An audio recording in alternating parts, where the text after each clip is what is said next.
కేంద్ర ప్రభుత్వం ఇచ్చే డబ్బులు ప్రజలకు పంచిపెడుతూ ఆ డబ్బులన్నీ తానే ఇస్తున్నానంటూ సీఎం జగన్ బిల్డప్ ఇస్తున్నారని మండిపడ్డారు TDP polit bureau member Kollu Ravindra. ఇక జగన్ అధికారంలోకి వచ్చిన తర్వాత ప్రతి రైతుకి 15,000 రూపాయలు ఇస్తానని నాడు పాదయాత్రలో హామీ ఇచ్చి ఇప్పుడు 7,000 రూపాయలు మాత్రమే ఇచ్చి రైతాంగాన్ని మోసం చేస్తున్నారని ఆగ్రహం వ్యక్తం చేశారు. పైన పటారం లోన లోటారం అన్నట్టు జగన్మోహన్ రెడ్డి ప్రకటనలు ఉన్నాయని కృష్ణా జిల్లా మచిలీపట్నం టీడీపీ కార్యాలయంలో నిర్వహించిన మీడియా సమావేశంలో విమర్శలు గుప్పించారు కొల్లు రవీంద్ర. బటన్ నొక్కుతూ ప్రజల్ని మోసం చేస్తూ ఉన్నాడు. ఇవాళ రైతులకి రైతు భరోసా వేస్తాను, బటన్ నొక్కుతున్నానని చెప్పి ఇవాళ ముఖ్యమంత్రి గారు పేపర్లో పెద్ద యాడ్ ఇస్తాడు.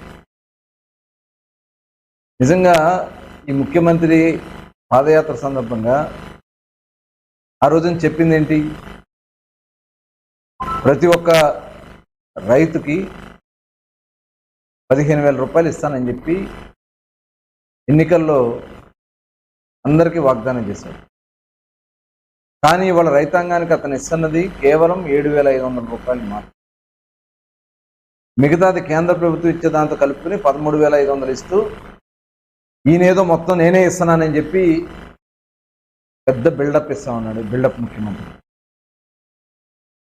దానికి ఒక పెద్ద యాడ్, దాదాపు ఒక 15-20 కోట్ల రూపాయలు ఖర్చు చేసి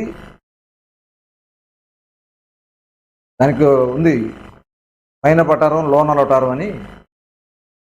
ఆంధ్ర రాష్ట్రంలో ఉన్న ప్రజలకు తెలుస్తుంది ఈయన యొక్క గొప్పతనం ఏంటి.